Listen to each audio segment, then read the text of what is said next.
अभी जो मुझे नज़र आ रहा है एज ए बैड न्यूज़ वो यही है कि वो पेन रह गया है।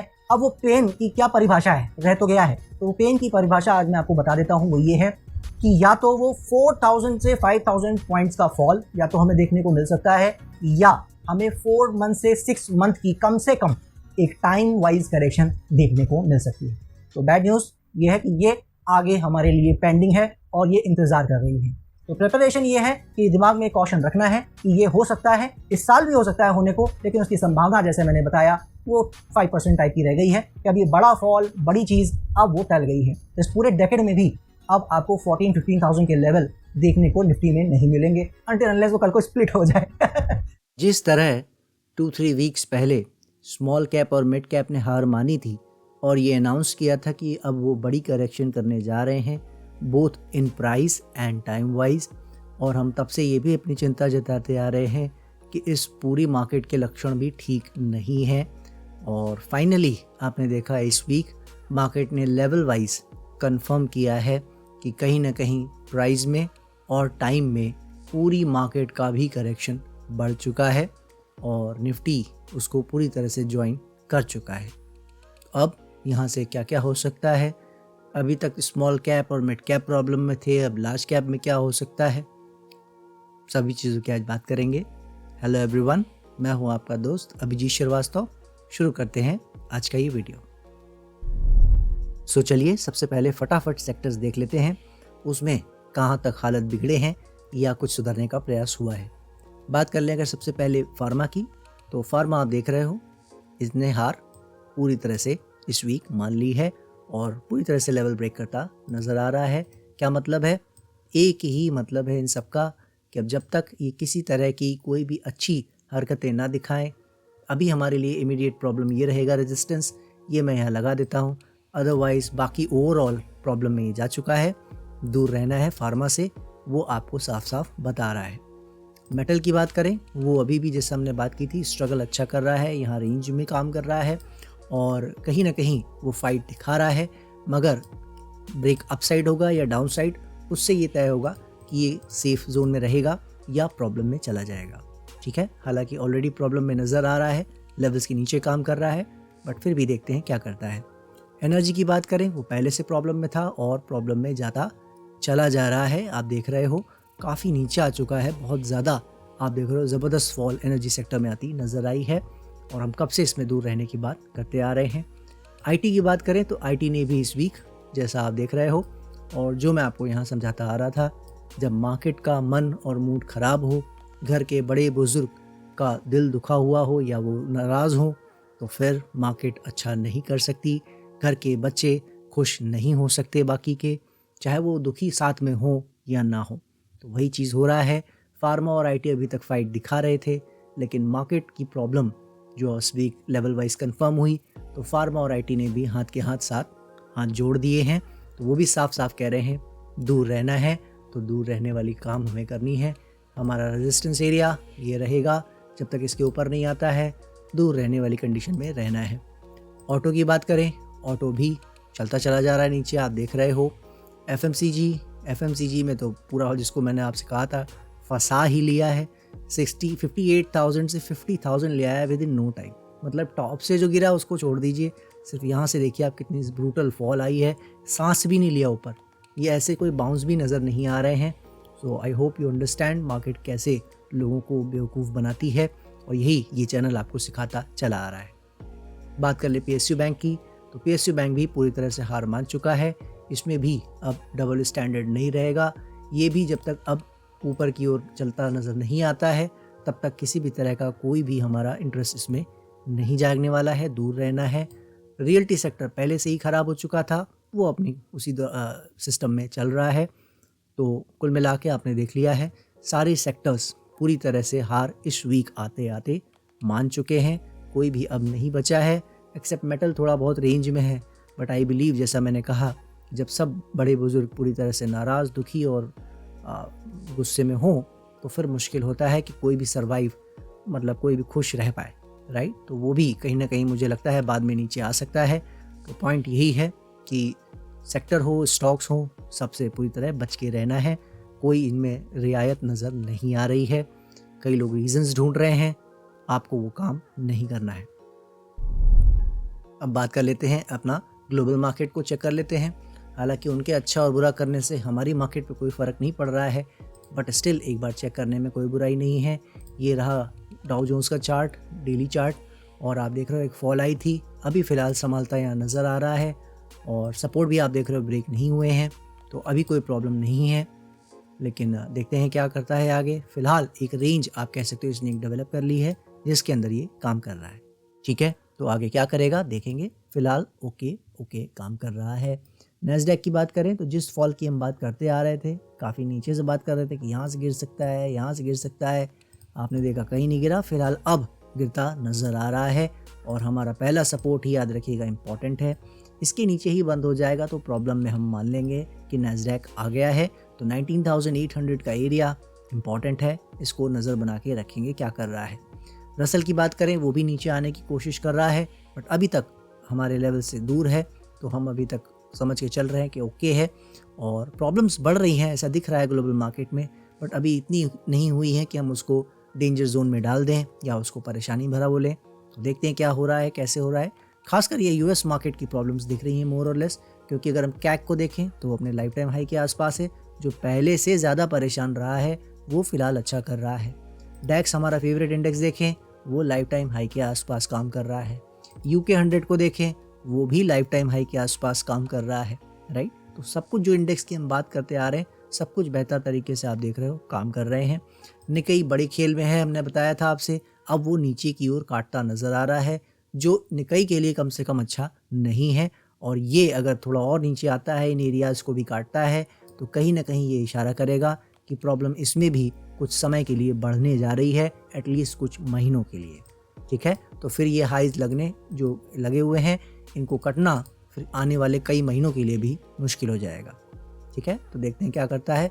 ब्राज़ील की बात करें तो वो जो तेज़ी आ रही थी उस पर थोड़ा आप देख रहे हो स्टॉप लगा है, और हम इस पर बात कर ही रहे थे कि ये अभी तुरंत चला जाए, हमें इसकी कोई उम्मीद भी नहीं है। थोड़ा और नीचे गिर सकता था, वहाँ गिरा भी नहीं था, तो अब वो गिरावट पूरी करने आ रहा है या नहीं आ रहा है वो हम देखेंगे, बट ओवरऑल ओके है। अभी वो कहते हैं ना रेंज बाउंड जोन में है, तो इसको इसके हाल पे छोड़ देना है। बात करें अगर डॉलर इंडेक्स की, तो डॉलर इंडेक्स आप देख रहे हो अभी तक थोड़ा अच्छे तरीके से नीचे आ रहा था, अभी इस वीक एक चाल ऊपर की ओर फिर से आती नज़र आ रही है। तो कहीं ना कहीं हम ये कह सकते हैं कि जो थोड़ा बहुत राहत हमें ऊपर से मिला था 109 से 106 के आसपास आते आते, अभी इस वीक थोड़ा वापस ऊपर जाने की ओर ये कोशिश कर रहा है। तो अभी कुछ कह पाना जल्दी होगा क्योंकि 2-3 डेज़ की चाल है, देखते हैं आने वाले समय में क्या करता है। मगर याद रखिएगा हाइज के आसपास अब आएगा तो वो अच्छा नहीं कहलाएगा, ये हम बिल्कुल आपको बता सकते हैं। बाकी देखते हैं क्या करता है। बॉन्ड यील्ड की बात करें तो बॉन्ड यील्ड में एक अच्छा फॉल आप देख रहे हो आ रहा है, ये एक अच्छा साइन है, क्योंकि इसको भी थोड़ा सा टेंशन से दूर रहना था, हाई साइड से दूर रहना था। आप देख रहे हो ये एरियाज़ हमारे लिए कितने इंपॉर्टेंट थे, हमने कब से लगा रखा है ये लेवल, उसके ऊपर भी गया, रुका नहीं, और अब ये फाइनली फॉल दे रहा है। तो ये एक पॉजिटिव साइन मिला है ग्लोबल मार्केट में। अगर हम देखें तो बॉन्ड यील्ड ने अच्छा काम ज़रूर किया है। सो अगर ग्लोबल मार्केट की ओवरऑल बात करें तो कहीं ना कहीं आपने देखा है इस वीक थोड़ा सा प्रॉब्लम ग्लोबल मार्केट में भी आई है, वहाँ पे भी आपने देखा है फॉल आता नज़र आया है, और इंडेक्सेस में प्रॉब्लम्स दिख रही हैं, खासकर यूएस मार्केट में एक्चुअली दिख रही हैं।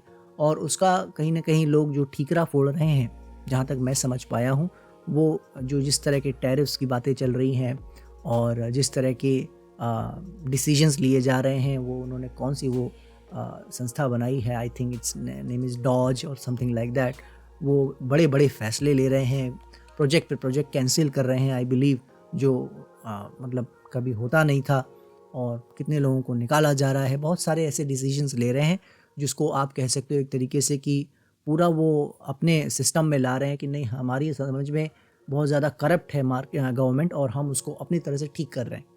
ठीक है, वो जो आई थी ना मूवी अनिल कपूर की, आई थिंक नायक, एक दिन के सीएम, तो उसी तरह का कुछ काम मुझे लग रहा है हमारे जो राष्ट्रपति हैं यूएस के, उन्होंने फैसला कर लिया है कुछ वैसा ही काम करना है। क्योंकि इन लोगों को आपको पता है पैसे का लालच नहीं होता है, इनको लालच होता है नाम का, इनके जाने के बाद इनकी लेगेसी का, इस तरह के इनके लालच होते हैं। तो वो कुछ ऐसी लेगेसी बनाने में शायद लगे हुए हैं, बोल्ड डिसीजंस ले रहे हैं, और उनको पता है शायद वो इसके बाद इलेक्ट नहीं हो पाएंगे, तो उसके और भी एक सारे आप रीजंस देख रहे हैं। और ये शायद आगे भी आपको देखने को मिल सकता है। तो मैं इन सब बातों में बिलीव नहीं करता कि वो क्या कर रहे हैं।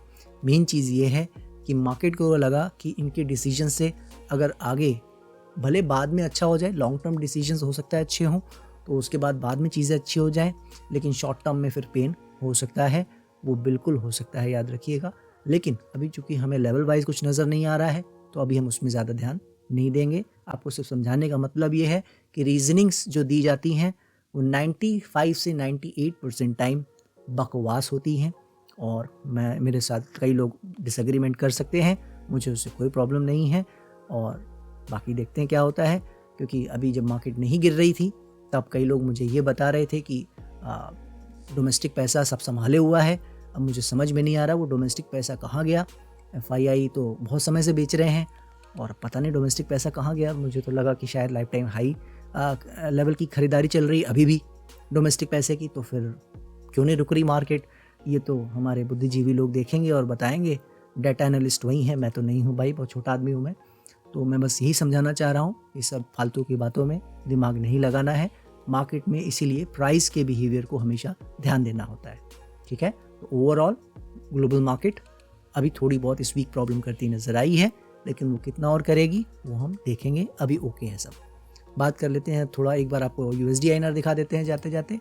वो आप देख रहे हो वापस से हाई के आसपास आ रहा है, नीचे आने को राजी नहीं है। हालांकि जो मैंने जैसे आपसे कहा था, हाइस के आसपास चला जाए वो कोई बड़ी बात नहीं है।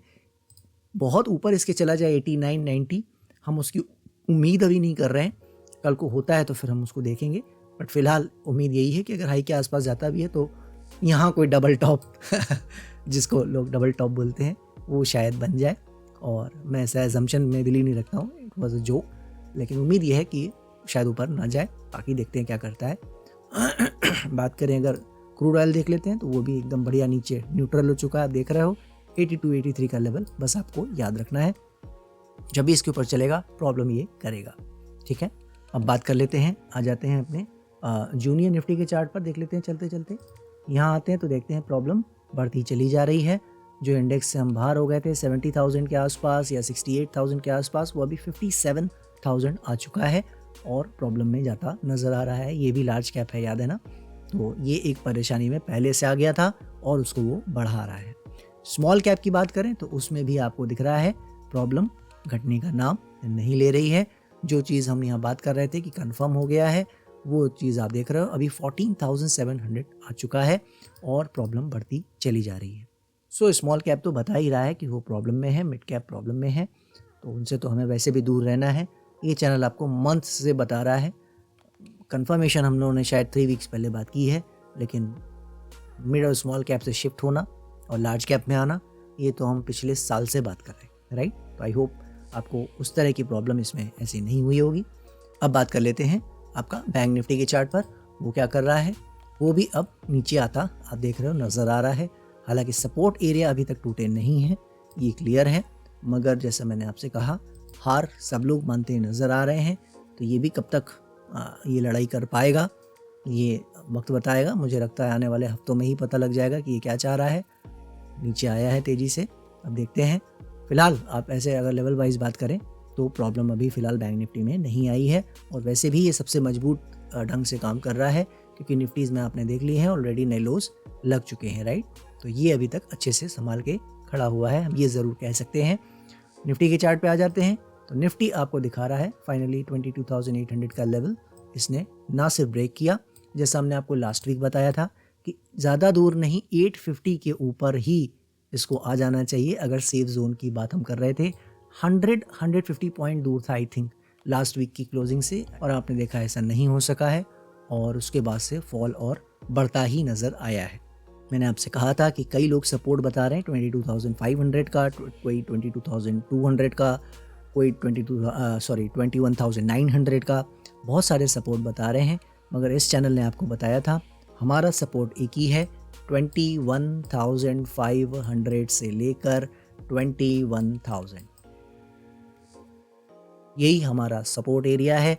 इससे पहले अगर रुक जाता है, कहीं से बाउंस आ जाता है, दैट इज़ वेरी गुड। जैसा मैंने आपसे कहा था कि वो चाल ऊपर आनी है, वो कहीं से भी आ सकती है, कहीं से भी ट्रिगर हो सकती है, लेकिन हमारी सोच में और जो दूसरे सपोर्ट देख रहे थे उनकी सोच में फ़र्क क्या होता है आप इससे समझ सकते हैं।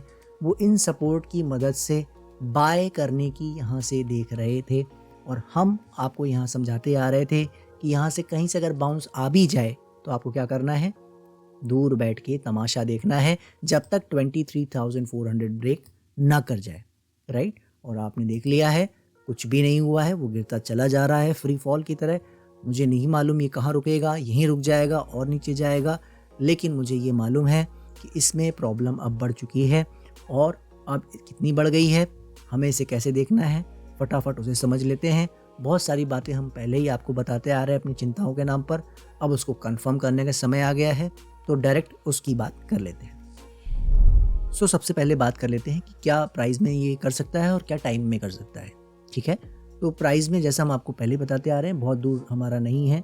टारगेट एरिया 21,500 से 21,000 का सपोर्ट एरिया है, वो टारगेट एरिया नहीं है, लेकिन उम्मीद यही है कि अब वहाँ आराम से इसे पहुँच जाना चाहिए, क्योंकि इसके अलावा दूसरा एक हमारे मन में लेवल है और जो कहना नहीं चाहिए शायद, लेकिन आज मैं कह देता हूँ 19,500 के आसपास। आपको याद होगा इस चैनल ने आपको 18,000 के आसपास बताया था कि अब हम इस मार्केट में 14-15,000 का लेवल दोबारा शायद इस डेकेड में तो नहीं देखेंगे, अनटिल अनलेस वो स्प्लिट हो जाए निफ्टी, राइट। और आपने देखा वहाँ से 26,000 हमने देखा, कोई प्रॉब्लम मार्केट में नहीं आई। लेकिन बात वही है कि 14-15,000 नहीं आ सकते, इसका मतलब ये नहीं है कि हम 19-20,000 भी नहीं आ सकते, ठीक है। तो ये वहाँ तक बड़े आराम से आ सकता है, क्योंकि जिस तरह की कंडीशन में, जैसा मैंने आपसे बताया कि हम लोग चले गए हैं, मैं आपको पिछले साल से बताता आ रहा हूँ, जब याद है ना वो 2022 की प्रॉब्लम और वो एक पोस्टपोन हो गया है, ये वही तो है, राइट। तो ये वही चीज़ ट्रिगर हो गई है, वो जो पोस्टपोनिंग हो रही थी फाइनली वो फिनिश हो गई है और अब वो कहर हमारे सामने आ गया है, वो प्रॉब्लम हमारे सामने आ गई है। और तब भी मैंने आपको क्या कहा था, 4 to 6,000 पॉइंट की करेक्शन आ सकती है, 4 to 6 मंथ का मिनिमम टाइम। तो 4 to 6 मंथ अगर आप अक्टूबर से जोड़ोगे तो वो पहले हो चुका है टाइम में।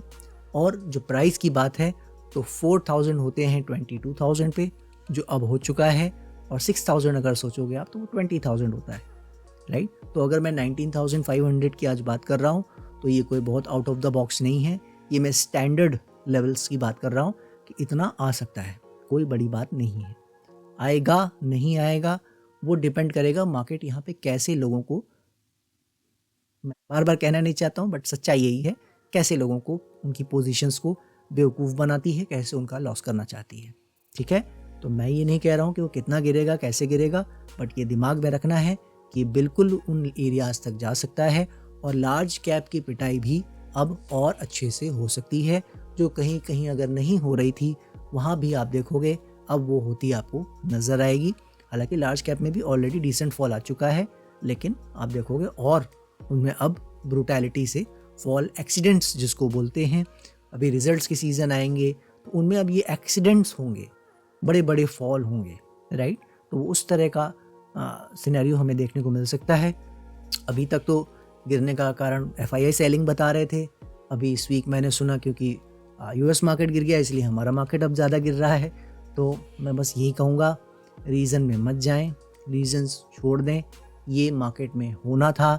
इस चैनल ने आपको आज नहीं 18-20 मंथ्स पहले बताया था, तो उस बात को याद करें कि इसे होना था, ये पोस्टपोन हुआ था उस वक्त, अब ये हो रहा है।